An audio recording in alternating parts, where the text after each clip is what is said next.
शांति के परिचय आप लोग देंगी वाह। और हम गाँव चला जाए आप लोगों के पल्ले न पड़े। हाँ तो का फायदा गाय, तो का फायदा गाय से? हाँ तो वह हाल है आंधर उड़ा ओसावे उड़ी उड़ी जाए। ये हाल हो जाए। हाँ आंधर ओसावे उड़ी उड़ी जाए। पैसा दे टन से लम्मा हटिया बैठ के मजा ल नहीं बैठा भैया जावे कहे अब जाए कौन उम्र बता दे। सोमनाथ और वो खड़ी बाबा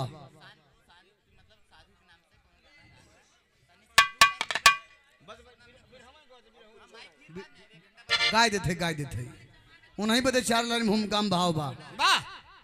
आओ मास्टर।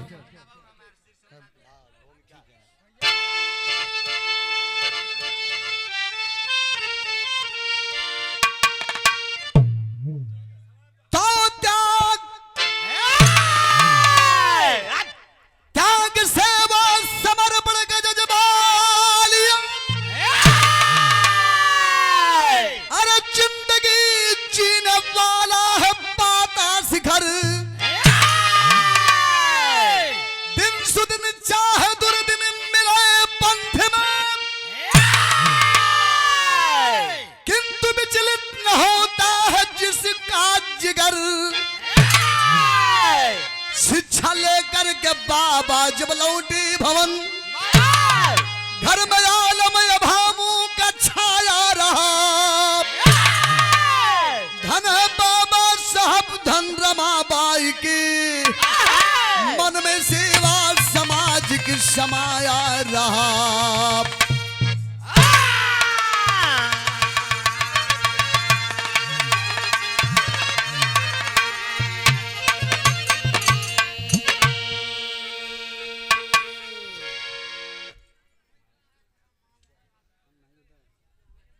काशी विश्वनाथ बनारस की धरती से ऐसे पैसा दे के नाम बोलवा चला जा जा मेरा प्यार से नाम बोलवाई ले हम के 2 पैसा मिल जाए भैया दूर से आई है आई के तो हाल लाइन आवे के बाबे के लाइनिया होता। त्याग सेवा समर्पण का जज्बा लिए जिंदगी जीने वाला है पाता शिखर दिन सुदिन चाहे दुर्दिन मिले पंथ में किंतु विचलित न होता है जिसका जिगर शिक्षा लेकर के बाबा जब लौटे भवन घर में आलम अभावों का छाया रहा धन है बाबा साहब धन रमाबाई के मन में सेवा सामाजिक समाया रहा। बाबा साहब का एक मेन उद्देश्य था समाज को संदेश था शिक्षित बनो संगठित रहो और संघर्ष करो। लेकिन यहाँ फुट मत दिखाता यहाँ पियो लड़ो मरो एकदम ठीक होगा उल्टा होता पियो लड़ो मरो पियो लड़ो मरो। एक लाइन गीत के नमूना बा अवल हाल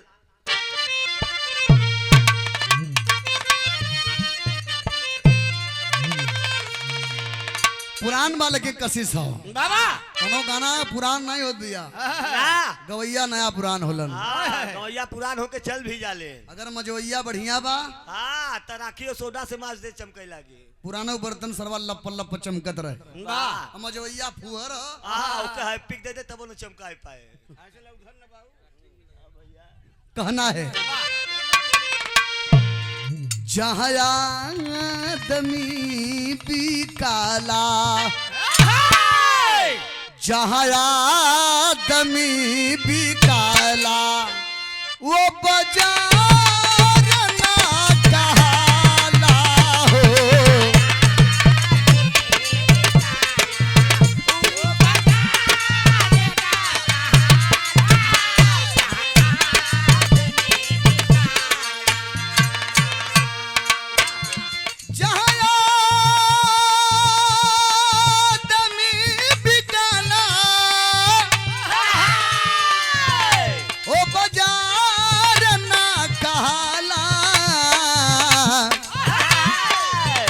जो डूब गयल किनारे जो डूब गयल किनारे मजधार ना कहला हो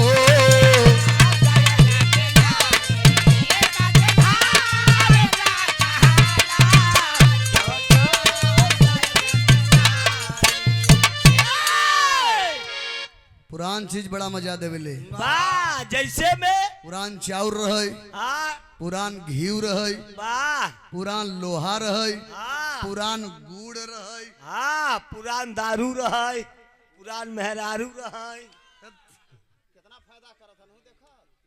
पुरान दारू तो सुने ही दवाई के काम करे थे। हाँ कब काम करे थे कुन्नी? हाँ जब मेहरारू के लड़किया होता तब तो वही परतिया में दरुइया कुरे के बैठा देते भैया। उससे का होता? उसको पिरवई खींच लेता भैया। वो अपने पुरान दारू यार, दारू चोट वोट लग जाए हाँ भैया तो मल ला तो पीरा खींचत वाह ना। अब पुरान मेहरारू हम नहीं समझ पाओ कैसे नहीं जानता भैया ना। पूजा नियर लेकिन के बतावत है कि ऐसे डाला कर का डाला करें दलिया में निमकवा। अच्छा अच्छा इनकर वाली बतावत है डलवाए रही न। हाँ तो हमारी पहले डलवाई के फॉरवर्ड बा। गाना में भाव हो।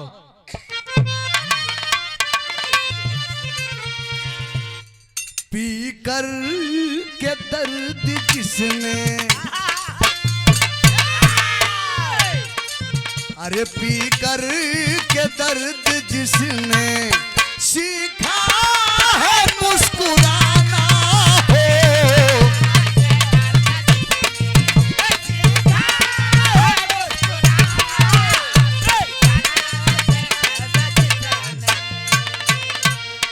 पी कर के दर्द जिसने सीखा है मुस्कुराना, सदियां न भूलती हैं। बाबा साहब के लिए लाइन कहना है। पी कर के दर्द जिसने, पी कर के दर्द जिसने, अरे सीखा है मुस्कुराना, अरे सदियां न भूलती है, सदियां भूलती है, अरे भूले नहीं जमाना।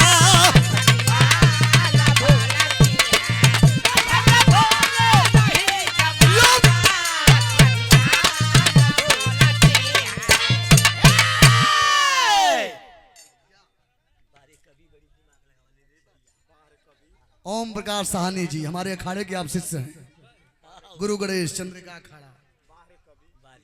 बारे कवि वाह लिखने वाले कवि ने क्या खूबसूरत लाइन लिखा है, करोड़ों रुपए की बात।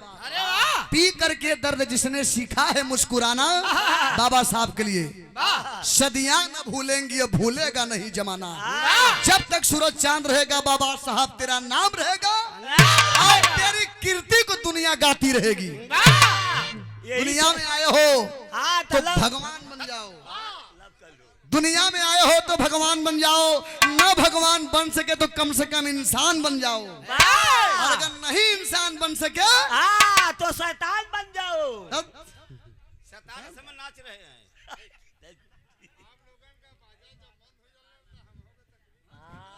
ए भैया बारे लिखने वाला कवि, मैं उस कवि को कोट कोट धन्यवाद देना चाहता हूँ जिसने इस लाइन को लिखा। हाँ इसे तो कही तो भैया कभी लोग मरत है तो कुछ कुछ हुआ होते इतना दिमाग लगावत इन पागल। अच्छा ना दिमाग लगाई लिखत नहीं से। हाँ तब का 30-32 साल में चश्मा लगावे लगे थे। देखा इनका बात देखा, एक कहले कभी मरल तो कुछ कुछ बने ले, वाह काहे से दिमाग लगाई लगाई लिखत है। हाँ भैया अच्छा अच्छा तोरे हारमोनिया मास्टर मरही तब ये का बनी? ए हाँ ए मरही तो रेवा बनी। वो काहे बदे जो टी टी लगाए हैं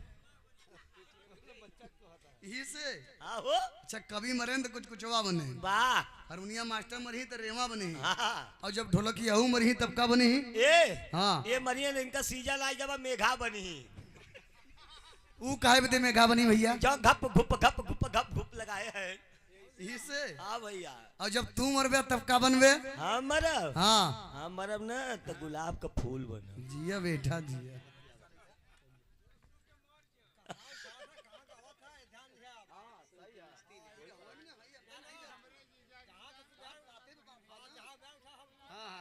ठीक है चला चला देखल करिया एकदम गनवा पर आओ थे जा रविदास तो पहला हो गल बाबा अब बाबा साहब को। हां हां हां चल बैठा बैठ के सुना। चाचा जी की तरफ से भी इस पुरस्कार है, आपको नमन है। श्रीमान जी राम दुलारे आपके द्वारा 50 आशीर्वाद पुनः आयल हो, बहुत बहुत आपको नमन है, मालिक सुखी रखें। वाह तो भैया हारमोनिया मास्टर मरही तो रेवा बनी, ढोलक मास्टर के मुआवत है तो मेघा बनावता है, वाह और वो अपना मरही तो गुलाब का फूल बनी, वाह। और जब गवैया मरही तब का बनी? गवैया हम गवैया बनी ना तो गदहा बनी।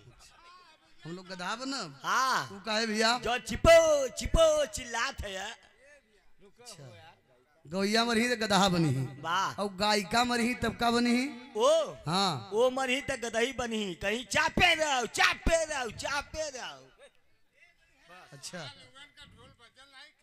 अच्छा ही बताओ, गवैया गधा, हाँ गायिका गदही, वाह ढोलक वाले मेघा, हारमोनिया वाले रेवा, वाह। कभी कुछ हुआ, अभी सुनवैया मरही तब का बनी? ये सब हाँ ये सब मरही ना तो गिद्ध बनी।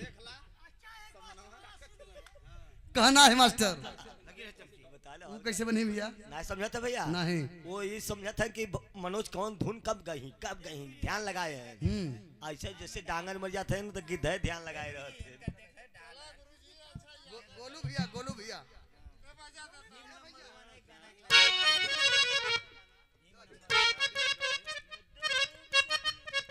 हमारे गोलू भैया मड़फा से पुरस्कार, बहुत बहुत प्रणाम।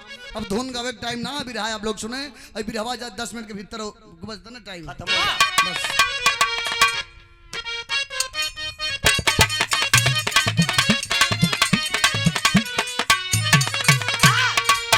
एक दिन बोले बोले बोले बोले बोले बोले, एक दिन बोले बाबा साहब अपनी नारी से, और सर रविदास बाबा का यार से भारत संविधान के निर्माता का विदेश में रह करके शिक्षा लेकर के जब अपने वतन अपने हिंदुस्तान को लौट करके आते हैं तो बाबा साहब के मन में एक कशिश, एक छटपटाहट है। हाँ? एक भारत रत्न यार, बड़ा ही है। एक दिन बोले बाबा साहब अपनी नारी से, ग्रसित है देश ऊंच नीच की बीमारी से,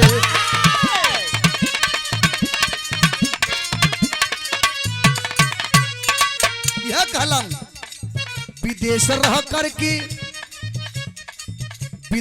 करके हमने जो शिक्षा पाई है, विदेश रह करके हमने जो शिक्षा पाई है, दर्द कुचलों में बांटने की इच्छा आई है।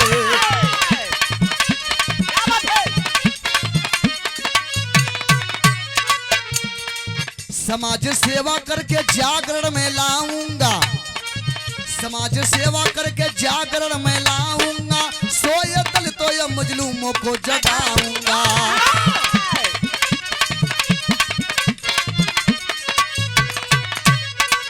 इतना बतिया सुन ली तो बोला था बाबा साहब के दुल्हन रामाबाई, आपकी इच्छा में स्वामी जी मेरी भक्ति है, आपकी इच्छा में स्वामी जी मेरी भक्ति है, आप में बुद्ध की समाई हुई शक्ति है।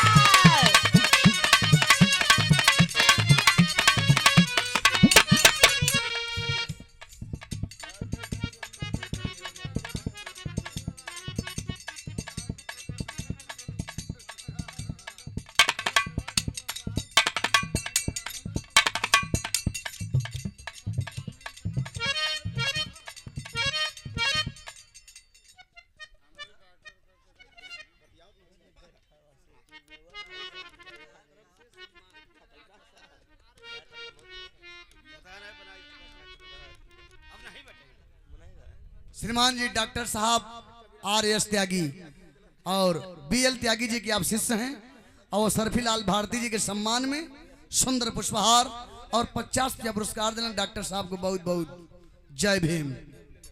कहना है आपकी इच्छा में स्वामी जी,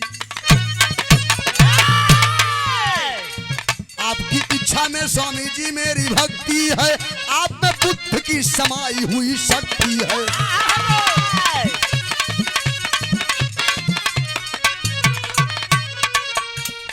आपकी इच्छा में ही मेरी भक्ति है, और आप में बुद्धि की समाई हुई शक्ति है। एक बात बाबा साहब चतौलन, हे मेरी प्रिय, सुनो यशवंत को तुम ज्ञान सिखाती रहना, सुनो यशवंत को तुम ज्ञान सिखाती रहना, पुत्र होनहार गंगाधर को पढ़ाती रहना।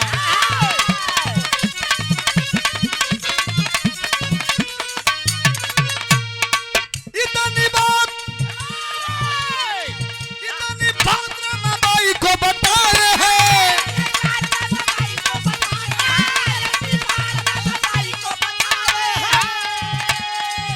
अरे इतनी बात रमाबाई को बताए हैं, समाज से वो व्रत निभाने पग बढ़ा।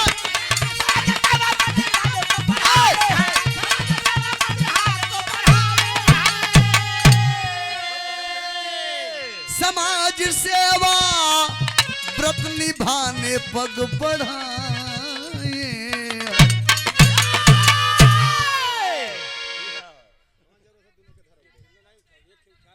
ए भैया, आप लोग कहानी में गौ करेंगे, डिस्टर्ब करबो तो हम डिस्टर्ब रहो। इनमें कांड वीर सब आई जाए, वाह, लेकिन शांति आप लोग देंगे, हौसला अफजाई करेंगे तब।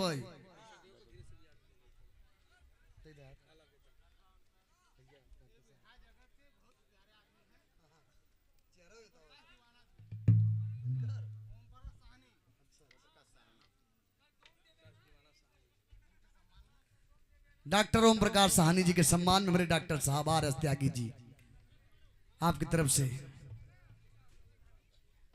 पुनः आशीर्वाद हो। बहुत बहुत आपको नमन है। देखिए यही है प्यार, कर रहा धर्म सबसे यही फर्ज है। सुंदर पुष्पहार 51 रुपया पुरस्कार। हाँ ई अच्छा, आपके बाबूजी हूँ, उम्र में तो छोटवार दिखाता है ना। हाँ तो पहले वही आए रहे ना। अच्छा चाचा हुए तो छोटे हुए नहीं। डॉक्टर साहब बहुत दिलदार आदमी हुए, धरती पर आप भगवान हैं। सेकंड फादर है। एक जोरदार सम्मान हो डॉक्टर साहब के। ये लोग धरती पर भगवान हैं, जगह का जवाब दे दें तो फिर वहाँ जाए टाइम नहीं लगे। लेकिन कभो कभो गलती को जाते हैं।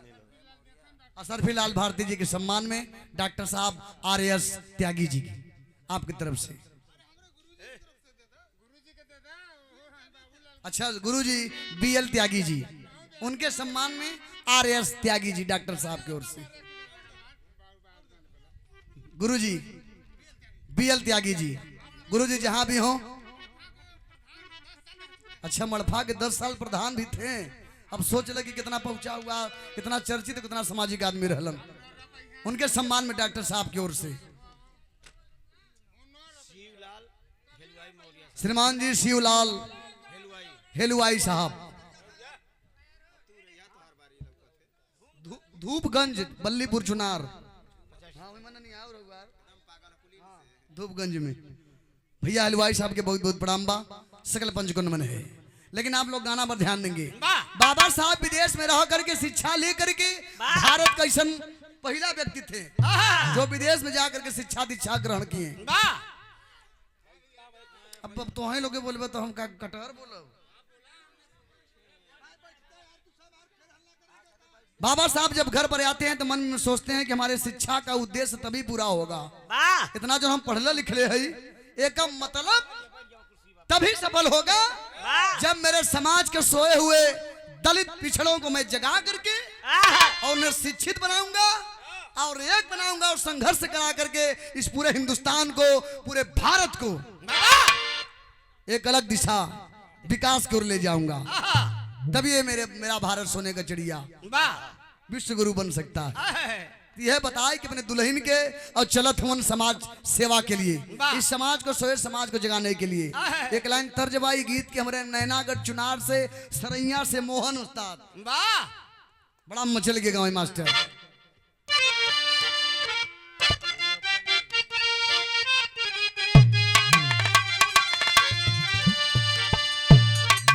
कि दूध के कटोरिया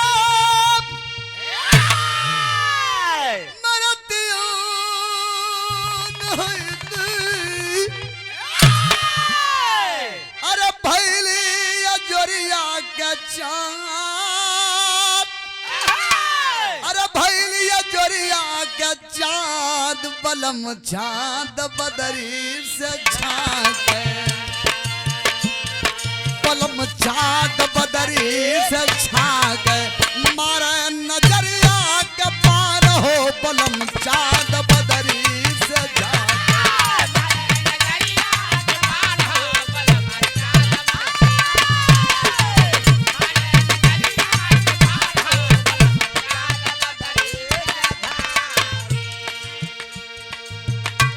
भाव हो। अरे देशवा विदेशवा में चर्चा चलत बा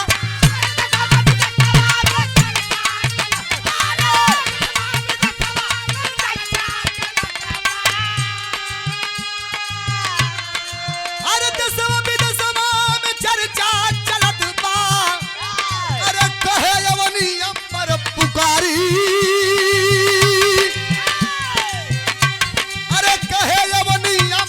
पुकारी पुजारी बनत सवा क चलल अरे पुजारी बनत सवा क चलल अरे दलितन के देव सुधारी हो पुजारी बनत सवा क चलल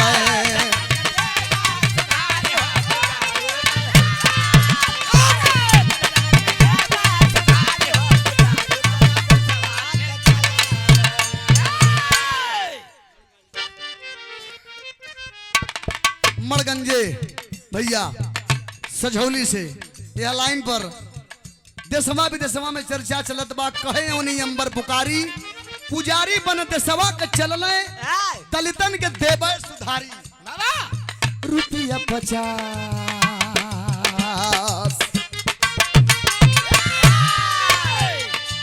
रुपया 50 रमाबाई के थमवल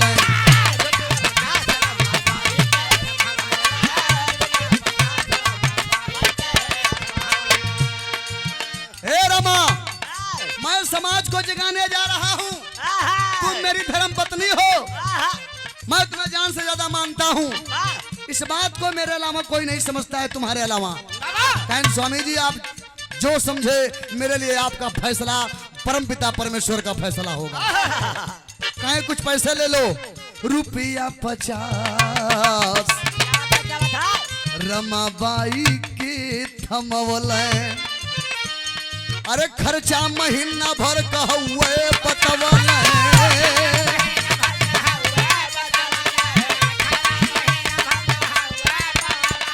अरे इतनी बचनिया रमा के बता की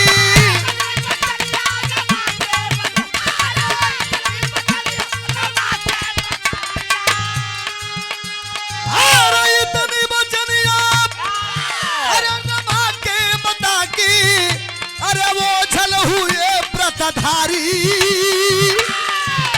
अरे वो झल हुए व्रतधारी पुजारी बनत सवा के चलल अरे पुजारी बनत सवा के अरे दलितन के देव सुधारी पुजारी बनत सवा के चलल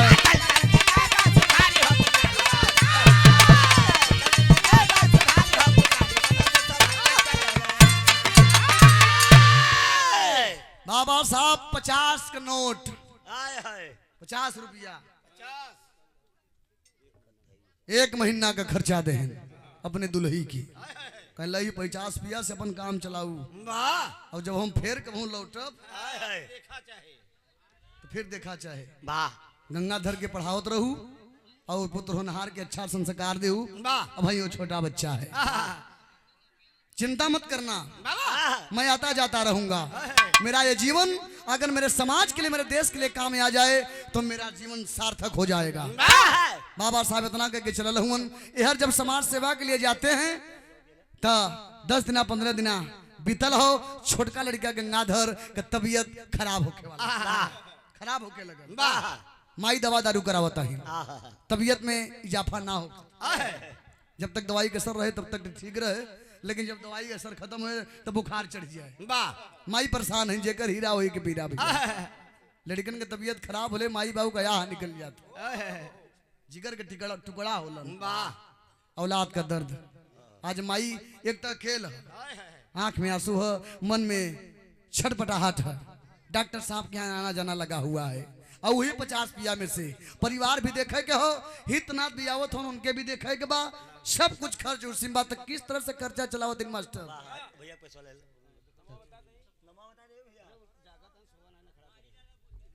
हीरालाल भारती जी टेंगराही,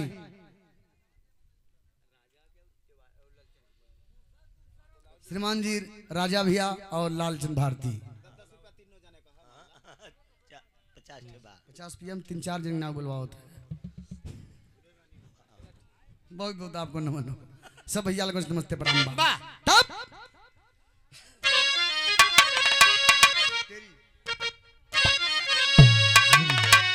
अरे सुमनवा मुरझाई कैसे हो,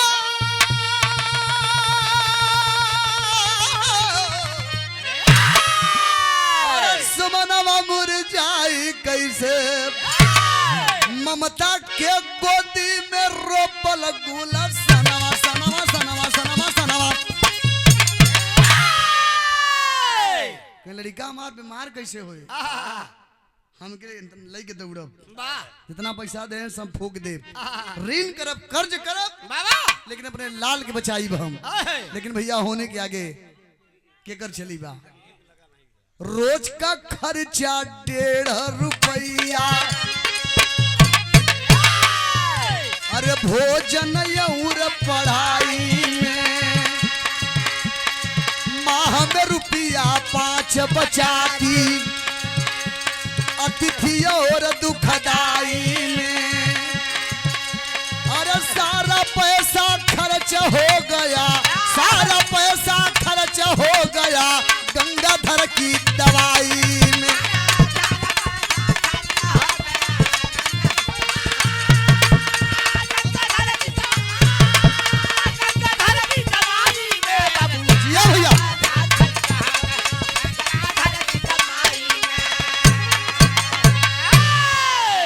सारा पैसा खर्च हो गया गंगाधर की दवाई में। अब माई अगल बगल हाथ पछाड़े लगे, भीख मांगे लगी ना अपने बेटवा बदे कि कोई मुझे 2 रुपए 4 रुपए 10 रुपए दान दे दे, मेरी मदद कर दे, मेरे बाबा साहब आएंगे तो मैं आपका ऋण पाई पाई कर्ज अदा कर दूंगी।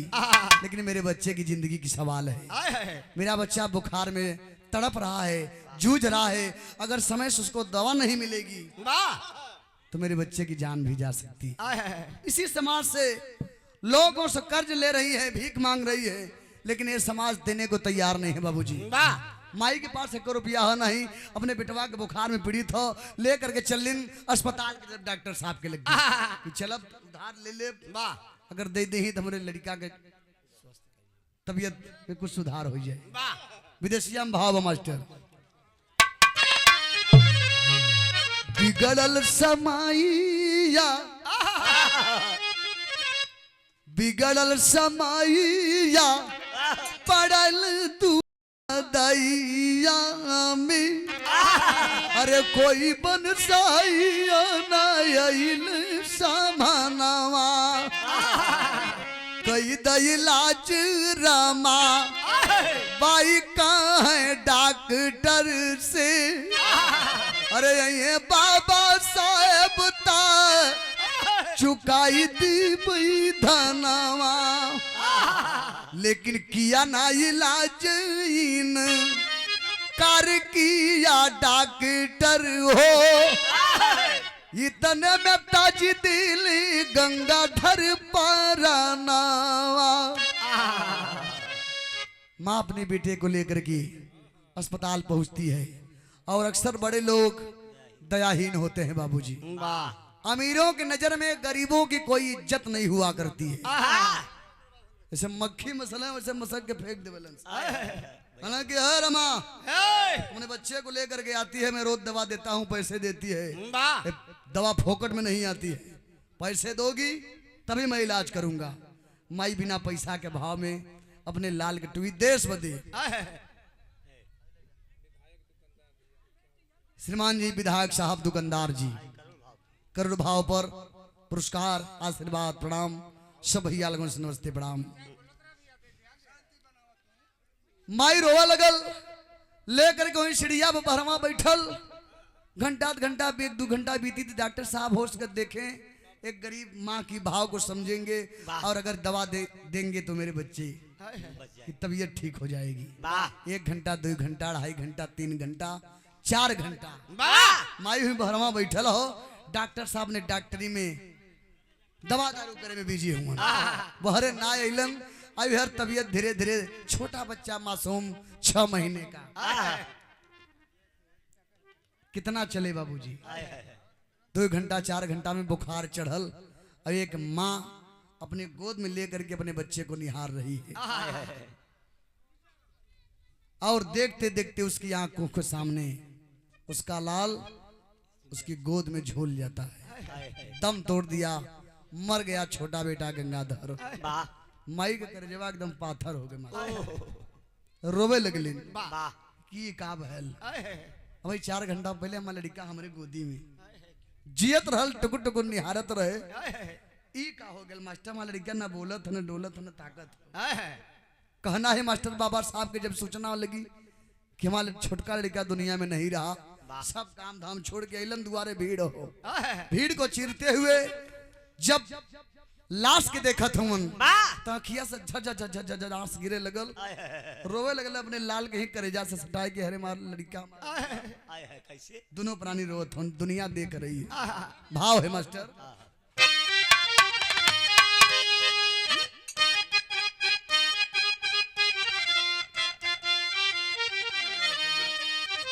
अरे लसिया पेरो मेरा मरनी तरो बाबा के नियान हो।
हमारे गार्जियन, हमारे बड़े भैया, हमारे परिवार, हमारे अपने शुरू से लेकर के जब हम शुरुआत करत रहली, हमारे श्रीमान जी सर्वजीत प्रधान जी पहाड़ो यादव जी बुलाए बुलाए के गांव गांव घरे घरे, यहाँ से लेकर के चुनार बनारस तक, नारायणपुर तक, हमारे दाऊ यादव जी बल्टा वाले, हमारे पहाड़ो यादव प्रधान जी के सम्मान में 100 रुपया पुरस्कार, बड़ा प्यार दुलार आप लोगों की तरफ से मिलता है। और इससे बढ़ के एक कलाकार की का चाहिए, परिवार जैसा प्यार। अब भाई गए दुआरे दूध लिया दे दिन 3-4 लीटर लेके छाना तू एक खोरियाल खोर ले लेता है, ये ध्यान दे कब ये इतना हम ना संभाल पाओ।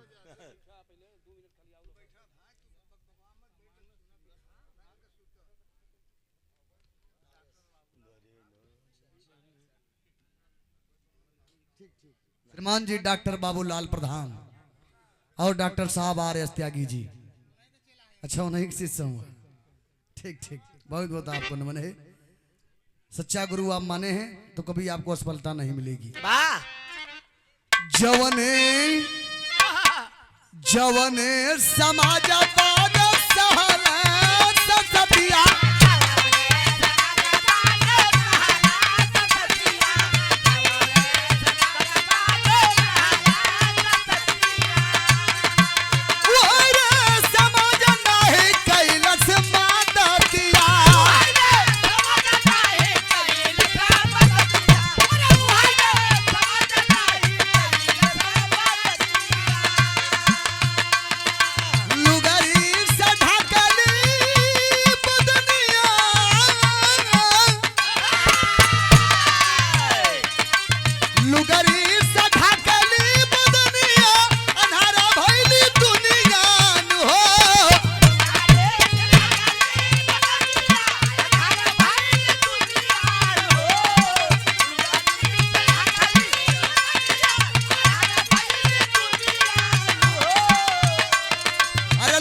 समाज के सामने बाबा साहब दोनों प्राणी रोत हूँ वाह कि आज ये समाज के लिए जो मैं रात दिन मर रहा हूँ, आहा, जिस समाज के लिए वाह मैं अपने परिवार का नहीं हुआ, आज ये समाज हमारे न रहते हुए आहा, मेरे परिवार का रक्षा नहीं कर पाया, आहा, थोड़ी सी मदद नहीं कर पाया। वाह लेकिन बाबा साहब करते हैं, रो रहे हैं। तभी एक बूढ़े आदमी ने बाबा साहब के कंधे पर हाथ रखा। बाबा वाह खबर पा के लौटे भवन बाबा साहेब, बाबा नहीं सूझता कोई जतन बाबा साहेब। तभी बाबा साहब रमा और निरखे, आंखों की भाषा में आंखों से परखे। तभी एक बूढ़े ने उनको झिझोड़ा, तभी एक बूढ़े ने उनको झिझोड़ा, उनकी अंतेतन अवस्था को तोड़ा। बेटे को जब तक कफन तुम न दोगे, बेटे को जब तक कफन तुम न दोगे तो अंतिम क्रियाकर्म कैसे करोगे। बाबा रोना बंद करो, जो होना साथ हो गया। बच्चा आपका है, क्या इसका आखिरी संस्कार नहीं करना है? चलो इसको लेकर के। नहीं माँ रोते रोते ये भी मर जाएगी। बाबा साहब ने बच्चे की लाश लिए हैं और रमा से संकेत करत हों कि तुम्हारे पास में कुछ पैसे हैं? कहीं नहीं। कहीं मेरे बेटे का अंतिम क्रियाकर्म कैसे होगा। माई घरवा में गैलिन जौने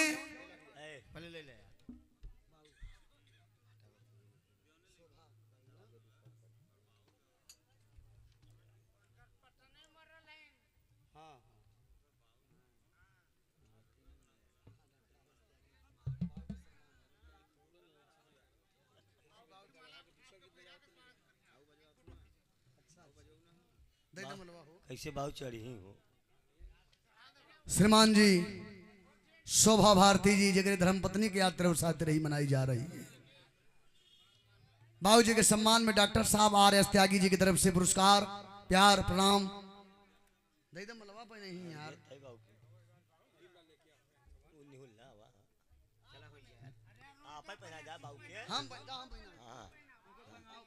हम पहनाए थे, भगवान करें कि कम से कम 10 साल चल जा। वाह बुढ़ापा घरे के टाटी होते हैं, वाह आड़ होते ना, आड़ होते ना। जे दिना जीवे ना हरे आऊ तो कबे मनोज आई। हाँ जदिना जीवे तदिना पतो देखा खाली।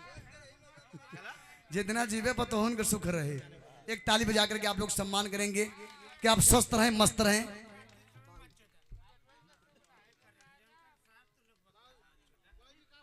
जौने दुआरे बुढ़ापा हसत कहीं मिलई जान ले वहाँ सब कुछ गजाबा।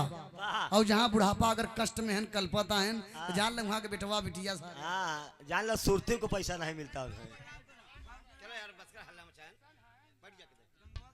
ठीक ठीक ठीक। डंडवा बाउल है ना अपन डंडा पर ले हैं कि अपन डंडा आपका छोड़े वो बुढ़ाई धाई तक सहारा। वह तो तीसरा गोड़ हो। ठीक बा बाबू, ठीक बा बैठे।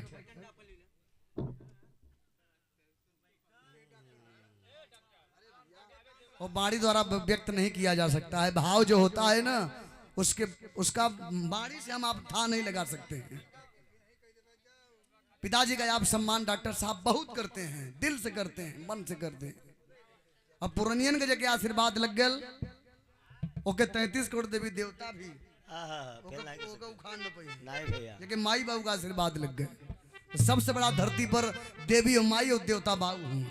माई बाबू खुश तो पूरी दुनिया पूरी संसार 33 करोड़ देवी देवता खुश।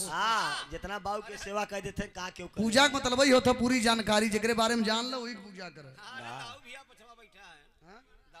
हमारे दाऊ भैया हम जाएंगे मंच तक आवे। हमारे दाऊ भैया छोटा सा हमारा अरे आजा खत्म हमर के हो आजा नहीं फिर कब पता है कब भेंट होई। कहते हैं बाडी खियाओ पियाओ बछवा है ना। ये बाडी है भैया शरीर यार। अच्छा इसे काम कोई बाडी कहते हैं। मेरा आंग वाला बाडी थरको कहते हैं। बाडी शरीर बनाने वाला। अच्छा ओके कहते हम तो वही बाडी सुने रहे। एक जोरदार तालियों से हम लोग सम्मान करेंगे। बहुत ही आशीर्वाद प्यार सम्मान हमारे प्रति इनके लोगों को। दाऊ यादव जी मड़पास भैया उस बूढ़े ने जो छोड़ा है बाबा साहब की दुल्हन घर में जाती हैं अधक करत कहन मजबूरी। मजबूरी यही इंसान की होती है। समय पुरुष बलि नहीं होता है, समय होत बलवान। वाह श्रीमान जी अमरनाथ यादव जी, हम चाहेंगे 1 मिनट के लिए आप मंच पर आए। हमारे प्रधान जी श्रीमान जी पहाड़ू यादव जी, दोनों जने मंच पे आओ। विरामा खत्म बा। पूजनी हमारे गार्जियन, हमारे भगवान पहाड़ू यादव जी उर्फ सर्वजीत यादव जी, अमरनाथ भैया, आप दोनों लोग मंच तक आए। आप लोगों का सम्मान हो गया, हम वाह दुल्हन जाती है अपने घर के भीतर से, जो अपने बदन को, अपने तन पर फटी लुगरी आधे शरीर को ढकी हुई है, वाह वही सड़िया में से, धोतिया में से, चर से अचरा के फाड़ के कफन के रूप में अपने पति के पेश कैली। यह हमरे लग गए। वाह बाबा साहब लाश लेकर के चले हैं अंतिम क्रियाकर्म करने के लिए। वाह पंधारी रद्दा वाली लाइन लग गई मास्टर। इतना व्यवहारिक, इतना दिल का साफ है आदमी। समाज के लिए आप हमेशा तत्पर रहते थे, जब प्रधान नहीं थे तब, और अब तो आप राजा बना दिए हैं। हाँ प्रधान नहीं रहे तो बल्कि बढ़िया खर्चा करते रहे। तब करत है ना, शुरू से वैसे जैसे तब रन वैसे आ जाओ है, और तब रही उस गांव का धन भाग गए। हम चाहेंगे जोरदार तालियों से आप लोग सम्मान करेंगे पूजनीय सर्वजीत यादव जी उर्फ पहाड़ू यादव जी का। नहीं रहे तो पियावत खियावत रहे। पिछले वर्ष हमारा आचल राघवानी का कार्यक्रम मंदिर पर भयल हनुमान जी की, 22 तारीख के भैया की बाद और 22 तारीख के तेरही भी बा माई का, वह में कार्यक्रम सेवा होने के बाद अमरनाथ जी और श्रीमान जी कल्लू जी, जहां कहीं भी आप लोग मंच पर आ जाएं। और 500 रुपया पुरस्कार प्रधान जी की तरफ से, 1000 शुरुआत में, 500 रुपया वहीं से, 1500 रुपया पुरस्कार। तालियों बाबूजी, तालियों।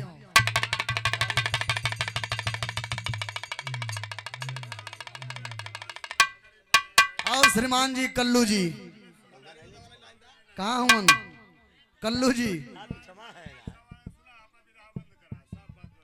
बंद करा थे। अमरनाथ चाचा जी आपकी तरफ से 200 रुपया पुरस्कार प्रणाम। और श्रीमान जी हमारे मंच पर पूजनीय हमारे कल्लू जी, आपका भी हार्दिक स्वागत है।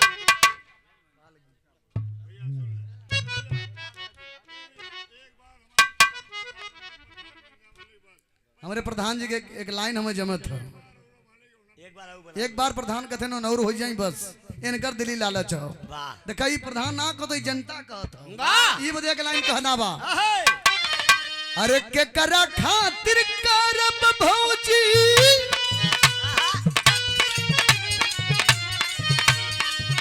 के करा खातिर करब भौजी, अब के मारा सैया रब गइले ना।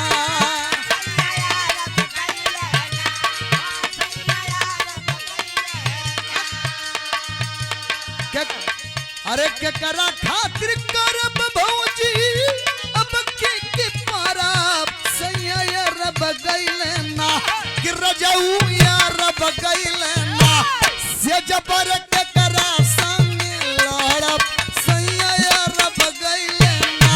ए तारा बूढ़ाऊ साने आज पिया चला गए तब बूढ़ाऊ न बची तो क्या करी, लड़ी काहे न लड़ी भैया, झगड़ा करे यार कि बुलावो ना। हाँ भाई समझा। श्रीमान जी रामचंद्र मिश्र मड़फा से पुरस्कार हो, लेकिन लाइन में हमारे प्रधान जी बदे अगर बढ़िया लग गया तो आप लोग ताली जरूर बजाइए।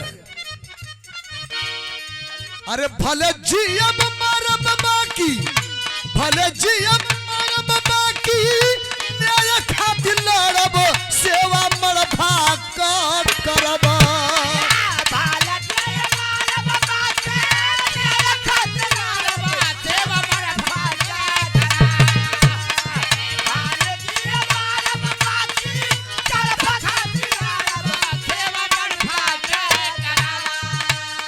अरे भले जी अब मारब बाकी, मेरे खातिर लड़ब सेवा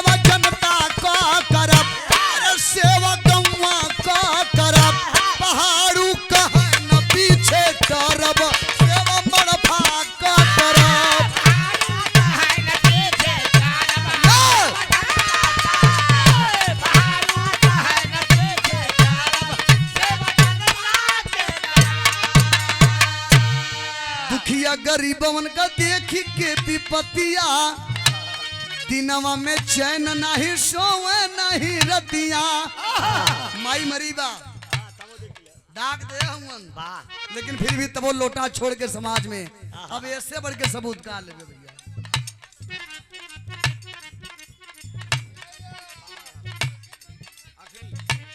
हमारे बिरहा पे आप लोग ध्यान देंगे।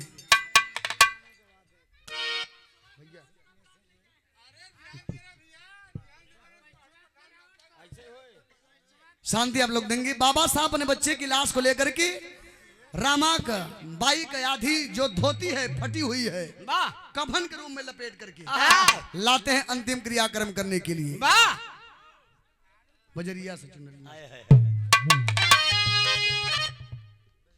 श्री ब्रजेश भैया उर्फ मटरू ड्राइवर साहब मड़फा से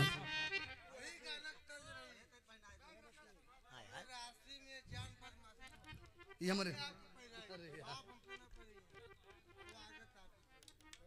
हमारे ब्रजेश भैया की तरफ से उर्फ मटरू ड्राइवर मड़फा से 100 रुपया पुरस्कार माला से सम्मान। हाँ गा दे चला यार सिर जी गाए तो रहे यार ना कहाँ रहे कहना है। अरे बजरिया से चुनारी बजरिया से चुनारी ले ले या बालम हो बजरिया से चुनारी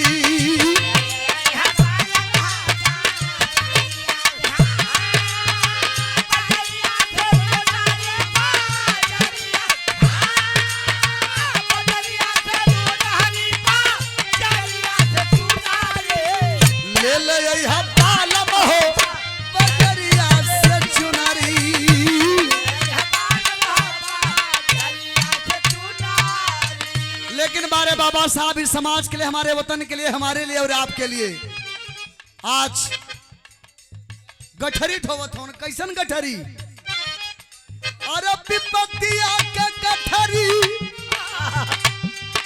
हो अरे विपत्तिया के गठरी विपत्तिया के गठरी हो बाबा साहेब होती पतिया के गठरी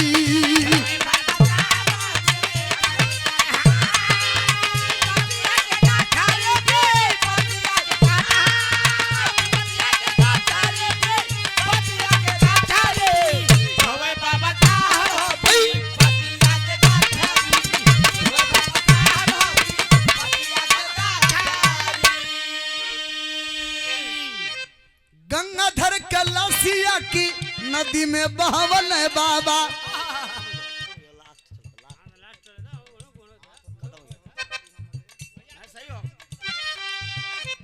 गंगाधर कलसिया की नदी में बहावल है बाबा मनवा के अपने ऊ धीरज धरवल है बाबा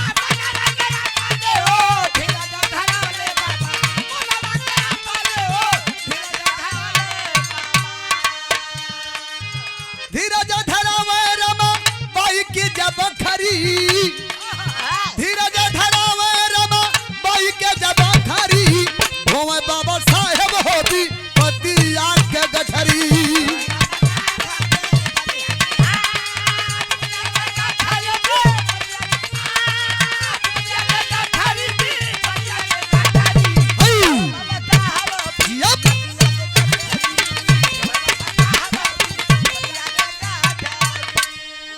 लास्ट लाइन तोहरे त्याग जैसन बही तोहरे त्याग जैसन बही मिलल ना प्रमाण ये बाबा अब कोनो माई गोदी अब कोनो माई गोदी जोहेला जहान बाबा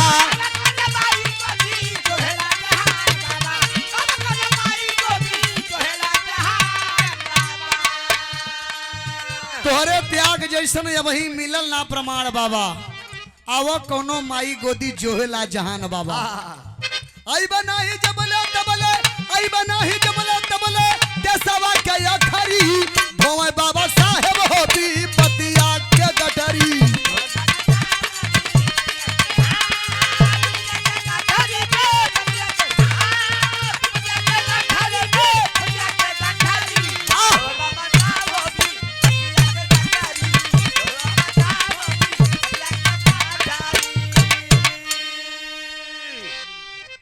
बाबा साहब हो भी पतिया के गठरी आवो कोनो माई गोदी जो है लाजहान बाबा तोरे त्याग जैसन वही मिलल ना प्रमाण बाबा आईबा नहीं जबले तबले देसवा के अखरी एक बार फिर से आई जाते फिर देशवा सुधर जाए तो जोन फिर सही जात पात का बंटवारा चलता वाह 1585 की लड़ाई कुल एक बार पुनः खत्म हो जात और फिर से हमार भारत सोने के चिड़िया एकजुट हो जात सोने के चिड़िया हो जात और जबले अइबा नहीं तब से सुधरे ना तब से सुधरी न भी बहन जी किन्ना के लइका करी वाह कहना है मास्टर गुरु बिहारी गुरु गणेश गुरु रामलाल मरफावन बच्चन कदे कभी चंद्रिका लागेगी सुहावन सुमनमा मुरझाई कैसे अरे मनोज रामा कभी पूजा बाबा के चराना